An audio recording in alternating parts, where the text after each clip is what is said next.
So we're gonna talk about a bunch of movies. James gonna talk about a book first. Well, it's super cool. Yeah, you may Yeah, that's a good idea. Yeah. I'll take that off of there so you. Yeah. Otherwise, it just looks like an advertisement for Lethbridge Library, whatever library we got this from, Lethbridge Library. Hey, they actually had this in the collection. So I know there'll be a lot of putative, we'll call them putative left-wingers who'll hate this book, and they'll hate my review. But From Cold War to Hot Peace. So it's about Vladimir Putin. Oh, Putin. I can't think of that. Putin. He's a Putin individual. Anyway, he's a. So on the back of it here, they've got blurbs from 4 of the last, maybe 6 secretaries of state who are kind of, at least officially responsible for foreign affairs in the United States, and they go back all the way to 82, it looks like. George R. Shultz and Madeleine Albright, Condoleezza Rice, and Hillary Rodham Clinton. And some of those names, of course, are really, really on the, we'll say, spit list of putative left-wingers. People who really aren't very left-wing because they don't really believe that much in democracy, especially in practice. Well, in theory, practice, whatever. They believe in a variety of different things like anarchism, communism, and Marxism, and all sorts of isms. But, too bad democracy isn't a democracy-ism. Maybe they'd be more for it. At any rate, Vladimir Putin is the scum of the earth, and this book kind of details it in not so lurid fashion as I'm portraying it, but it ends up with the stealing of the election in the Ukraine and the invasion of the Ukraine, Crimea, the eastern part of the Ukraine. There were a lot of left-wingers spouting off around that time. Geez, they'd had a fair election in the Ukraine where Yanukovych, a Putin puppet, well, they didn't see it as that way, was elected. And, I can remember hearing that and going, well, I wasn't thinking to myself. I knew it was not the case. I mean, Putin previously in the Ukraine had poisoned a candidate for the office of president, who's their leader, and almost killed him, disfigured him. The guy's still elected. And somehow or another, this guy, Putin, is, not really a challenge to democracy, to these putative left-wingers. Well, now I think pretty much everybody thinks so. No. Still. We're not going to mention who, but we'll just say some people that I might think are anarchists or stuff like that. They really think Hillary Rodham Clinton. Oh, well, I know. They actually. I know, but they still, do they think that Putin is top notch, or? Well, they actually prefer Trump to Hillary Rodham. Now. Okay, but they haven't made the connection between Trump and Putin. Yeah, so maybe they think Putin's. I think they think he's relatively neutral or stuff like that. Understand, the idea is that the Ukraine. See, they think the big threat is capitalists, and capitalists are a threat, but they're not the big threat, right? The big threat is, well, there are many big threats. Just people that don't believe in democracy, and that's the majority of people in the world just don't believe in anything like democracy, right? And they end up with leaders that are. Reflect those kind of beliefs. If people really get annoyed with their leaders, they can get rid of them, and they'll have to put their lives on the line. But usually, it doesn't nowadays. With media and stuff like that, it doesn't involve a lot of lives. It might be a half dozen. In a place that has literacy and stuff like that. But so people don't put their lives on the line because they actually believe in the authoritarian system. That isn't visited on them. They visited on themselves. So they were spouting. They probably many of them still believe that Ukraine is part. Ukraine kind of means cry. Cry kind of means border. Kind of means out there. So it's the border out there. Well, I don't know if the Ukrainians like that designation, Ukrainians. And if I were Ukrainian, I would, I would consider the Russians the border. The Russians are kind of like beyond the pale. And, or maybe seeing that I'm Irish, I should say within the pale. beyond the pale meant you were Irish and not English sympathizer. So, at any rate, within or beyond the pale, and like out there, and Ukraine is it's a 45-50 million people, and it's large enough to be a country in its own right. I mean, it's as large as Poland, and of course the Russians never, I think, much like the idea of Poland being a separate entity, and I'm pretty confident that Putin doesn't like it being its own separate entity and stuff like that, or at least separate from Russia. It's theoretically part of the European Union. So, what this guy did is foment a struggle. I don't like that term. The German, I prefer better, Kampf. It means struggle. Kampf. So this is what the communists did. They foment what they called people's struggles, but it was really just a struggle to extend communism. This is what happened in Vietnam, Korea, on and on and on, Cuba, so on and so forth. And it still goes on, even though these bozos have proven themselves to be thoroughly incompetent, and that was proven originally in 89 to 91 in the Soviet Union, and then the revelations that came from the archives that were opened, where anyone who's a Marxist now, or at least a Marxist of the ilk of Lenin, Stalin, Khrushchev, Brezhnev, Mao, and on it goes. Stripe, they're just they're looking at things through pink colored glasses, maybe red colored glasses, but they did the same thing. Putin did it. He knew how to foment fake revolutions and stuff like that. The KGB and their buddies in the Russian military, so on and so forth. They knew. They did it in Vietnam. So they did a fake kind of a war that they were claiming Georgia instigated and stuff like that. But that's just KGB cover-up. So like the Georgians, a wee small country attacked the Russians. Right, 150 million people, and the Russians have the bomb. Come on, let's get real here. And of course the Russians were gaining territory as soon as they moved in. Maybe the Georgians aren't that sharp, but I don't think they'd be silly enough to take on a big colossus like the Russian bear. So the Russians, of course, are looking at their results in the Ukraine and in. I found it. You found what?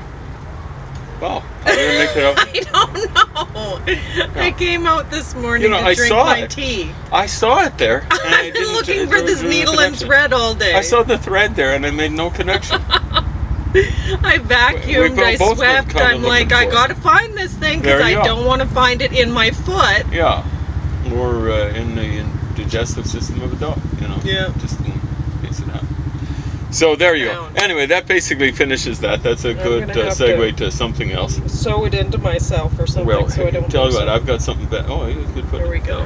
There. You're just gonna have to be careful. I'll try to remind you.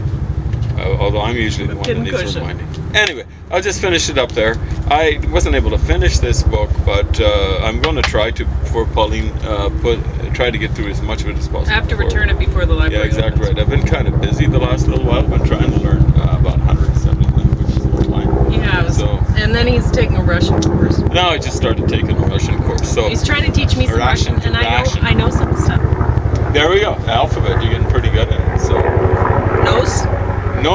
She knows the vocabulary. She's in the European language, and nos would not be a borrowing from English or German. German is nas, N-A-S is how it's spelled. And in Russian, nos, pretty close. We say nose in English with the Z on the start. That's awesome, right? Yeah. Well, not only that, I can read the alphabet. Okay, now. Yeah, and did you remember what rhinoceros was? It was something like Nasorog. Rog is horn. No, I don't remember that at all. But that's what rhinoceros means in Greek. It just, rhine is nose and I don't remember all the new letters that are not... Well, the ones that are peculiar to Russian. I don't know those. I do know that there's two shalom, B's, right? And one is a V. Yeah, exactly right. The one that looks more close to our B is is a V. Is a V. And you know the one that's Shalom, SH? Yeah. Yeah, exactly right. Because that came from the Hebrew alphabet. I'd say like the Coptic. Yeah. So the Copts changed it slightly, made it. It looks very geometrical, right? There's just 3 vertical lines and a horizontal line at the bottom. Well, the Hebrew SH is a lot more, shall we say, Gothic or something like that. But I'm pretty sure the Copts got it from the Hebrews. But yeah, I'm getting James to teach me as he goes along, so then he'll get a easy A.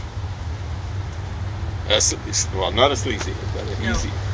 Because I've done the work, you know. Oh, for sure. Hopefully it'll be an A+. He already knows this stuff, I think. Anyway. I know almost all of it. There we go. So, anyway, this is a recommended read, especially for you putative left-wingers. You don't read enough, especially don't read widely enough. Get a little width in your reading here, okay? Width and breadth. Don't read the same old crap. All right, Edward so and all that sort of stuff. This is the bread that I would actually recommend. It's not too bad. It doesn't taste great, but the ingredients are good. So if you're having to get some sort of, you go to the grocery store, you have to get a bread. This veganic lentil grain 1 degree organic foods, not too bad. This is not good. How would you rate it? It was tasted great, but I was tasting the ice yesterday. Was that what I drank yesterday? That was a warm one inside. And I'm rocking a little bit of a sunburn, but it actually helped out. Good. So did aloe vera. Yeah. Because I'm not screaming with pain. I got him to put on aloe vera. I said, just use it all up if you have to. We'll get more. So... it's going okay? Yeah, it feels okay. I won't say it feels good, but I got a little bit here, but it was looking worse last night. So. But yeah, that iced tea, that was sitting on the shelf at the Salvation Army Furniture Depot for giveaway for weeks. And that's why. I mean, it's the heat of summer and nobody else wants it. So I was like, let's try it. So, not good. I can ice see why cubes it was sitting come recommended. Yes, ice cubes are good. It's great. But so I drank the stuff, left the ice cubes there. I had where my burn was bad here, I just put the cup of tea, well, the cup of ice cubes right here. And that was so great because it kept me cool and it kind of ameliorated the burn. So you saw how I was enjoying that movie. Was it the best movies we were watching? Maybe that's the segue into what we're doing, or did you want to do more food stuff? No. Okay. I have nothing to say about that iced tea. It's not good. I can understand why nobody took it. I'm not an expert on tea. It tasted plenty fine.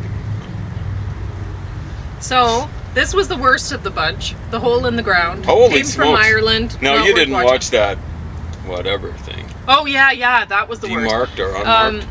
This one. So bad. James, you want to talk about that? No, we'll go in order there. You start with what you talk about that one. Okay, we'll go from worst to okay. Worst to best, sure. But this is amazing. It's a win. It's a winner. What is the winner of? I can't read that. Can you read that? Oh my God! It won some awards. It won some stuff. Yeah, just talk about it. Someone must have pictures and. Best Young Director, Honoros Film Awards. Honoros? I don't know what that is. Onerous? Oh, it was an honorable mention, young director. So it's a young director. Yeah. Something International Film Festival, honorable mention, young director. Yeah. So it's they're a not young really director. winners. Okay. One of them was a winner, Best Young Director from the American Filmatic Arts Awards, but I could hear this from the other room and it was terrible. Could those awards be owned by this franchise or something? Gosh. It is bad. It's maybe it's a Dreamscape thing. Isn't that a regular? No? It's usually not too bad. Yeah. But I don't know. It's the acting's awful. The soundtrack was ridiculous because the volume was all over the place. It was all over the place, and usually it was, when it was regular conversation, you couldn't hear what's happening. The big trouble is you could have turned it up, and the soundtrack still would have overwhelmed it. It was always ahead. Writing was ridiculous. I mean, this kid got in trouble because he was accused by his bully of bullying the bully. And the bully's mother got involved. She was a bullier too. And ultimately, it turns out, well, I won't give it away, just in case you decide to watch all of it. For some reason or another, my school experiences cumulatively were left enough of a bad taste that I was watching it getting paranoid all over about being in school again. Yeah. Although I gotta say, I generally didn't have trouble with bullies. Bullies tend to be bad in high school, and I went to high school in Sterling High, a Mormon community, and I gotta say the guys there treated me almost royally. And I was about the youngest kid and smallest boy in the grade. You know, like I was, I should have really been a grade 11er or something like that. I was just like... When you were in grade 12, you mean? Yeah, exactly. I'm in grade 12. Thank you. So I should have been with the previous grade, or the grade after. So so that's an advertisement for Mormon guys. They were Jack Mormons and stuff like that at a point in time, but they weren't really wild and out there and stuff like that. Every teenager. Yeah, so they kept it within limits, and yeah, I'll mention a few names. Brent Herget, a good dude. If I leave anyone out, it's Ron Christensen. They're all very different. Desmond McKee, Gary Nilsson, Ferris Zog. They all treated me very, very nicely. A guy a year older, how often is that? He should have been beating me up. Gordon Pangeli, great. I still consider him a friend. So in case you're watching, hi. Do they say shout out or something like that? I don't know what it is, but thanks a lot, guys. You made it okay. It was the teachers that were a bunch of hosers. A bunch of bullies. Not all of them. As Daryl Nelson was okay too, but all the rest of them had had some problems. But this one was the best one by far, I think. What do you think? Social Animals. I didn't expect anything of it. That was the one when you wanted to look up the girl and the two girls and the guy. Oh yeah, that was a good doc. Because I can't imagine you could get a better documentary about Instagram. It's it did talk about some of the problems, like people in grade 7 putting nudes up and stuff like that. And then who knows who's watching it? Everyone, whoever, terrible, right? Well, there was one girl, and then there was one. She looked like she was 17. Yeah. They were saying she won Miss Teen USA or something like that. I don't know what she won, but she was blonde. So it was following her. And how many people were following her by the time the show ended? Over 500,000. You can look up her name if you want. I was just saying, what percentage of those 500,000 would be creeps? Oh, totally. And even her contemporaries. She had a stalker, a guy that was threatening to kill her boyfriend, and because he didn't want her to have anybody but him, right? And so she didn't have him. He was just somebody following her Instagram stuff. She didn't know him at all. So there's that too, right? They're showing this end of things and how risky it is, and but anyway, it was very good. I really liked there was a woman who was involved. She wasn't involved. She got cyberbullied so badly she tried to kill herself. And she was a talented young lady. She was singing and playing piano and just lovely, and I hope it worked out for her. Mm-hmm. And then there was this, they also followed this young man who, he was a photographer, and daredevil call him photographer. An edge artist, eh? Awesome. Daredevil, He was climbing bridges and stuff like that, and taking these beautiful pictures and cityscape stuff, right? And so I think there were a lot of people climbing. Yeah. But he was the one who was turning up these pictures, right? Yeah. Kind of documenting it. And the pictures were amazing, geometrical, kind of almost really psychedelic. Great. And so I guess Kanye West picked him up, and he got some money and some fame. So Kanye West is okay dude when he's not dissing Taylor. What is her name? Taylor Swift or something? I know. He was dissing her on some sort of award show. I need to get some water for these poor plants. Anyway, we still have a few minutes if you want to talk about these other things. I don't know. Well, go for it. But anyway, that movie comes highly recommended. Definitely this one. Watch this one. And make up for the James hasn't looked up 9 out of 10 docs out there that are just a waste of time. Yeah. This one is and I expected that to be just junk. Me too. As I didn't even want to put it on. I was like, oh god. But anyway, Dishonored with what's her face? Marlene Dietrich. Oh yeah. Or I guess, do you pronounce it Marlena? Marlena Dietrich? It's probably better. Well, you say Marlene Dietrich, but German, probably some Marlene. I'm not sure. Yeah. You accent every syllable German. Okay. Well, I'm going to say Marlana then. But, so, I hadn't seen that movie before, Dishonored. And I hadn't even heard about it. But no. It was about, it was based on true, what was her name? Mata Hari. There you go. World War I spy. And I thought Marlene Dietrich did a good job in that. Especially given the time, 1931. People weren't using cameras to find out how people actually acted and stuff like that. I mean, neither James nor I find dominant women attractive at all. So, or dominant men, just dominant people. Yeah. Useless. Well, each their own. What can I say? Yeah, no. I know. But somehow, you know, when I got together with my ex, he didn't seem dominant. Honestly, he was so shy when he kissed me the first time. His lips were shaking. It was the most romantic thing. And anyway, and it was lovely at the beginning. So, Marlene Dietrich.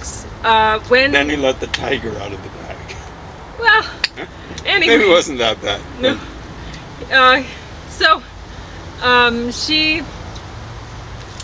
played a submissive woman at one point in the movie, and James didn't recognize her. I didn't recognize her. Yes, she did a great job. Funny. Yeah, she was just. She wasn't playing the role. It was Mata Hari was playing the role. Yeah, she did a good job. But yeah, different energy. She's playing the role too. Mm-hmm. You know, it worked. James didn't recognize her. She became a totally different person. So within that movie, if you want to see that she was actually a good actress, you see it right there. Because change of energy. James couldn't recognize her. There you go. So, what else do we have left here? Oh, I Am the Night. Just one more. Now, this was based on true events too, and I hadn't heard of this. This was Dr. George Hodel. That was awful. It was he had an awful doctor. You have to say that's unprecedented. Yeah, unusual. But this is like exceptionally bad. He murdered, and he was anyway. I don't want to give away the story, but it's about an adopted daughter who thinks she's half African American. She thinks that her adopted mother is her mother, and she is an African American woman, very beautiful woman, and the daughter's very beautiful. So she's growing up thinking, well, she just looks white because her father, who knows who he was, off and gone, whatever. She just thought, well, he was the white guy, but not the case. So she finds out about who her biological parents were, and wow, what a nightmare. So now, having said that, the story is great. I can see why they made it's like a mini series. There's 200 and some minutes so it's on 2 DVDs. So it's and I had a hard time watching it because it's not well made. Like there's the acting's quite bad, and anyway, but the story is really worth hearing. So, I mean, if you're gonna sit through things like daytime soap operas or whatever, why not put that on? This is a real time of soap opera. Yeah, it's worth hearing about. I'd never heard about this, and the thing I worry about daytime soap operas is the possible problem of life imitating art. You know, like people saying, nobody's going to imitate that. My life isn't exciting enough. I hope not. Well, not because of that. People do all sorts of things every day. Yep.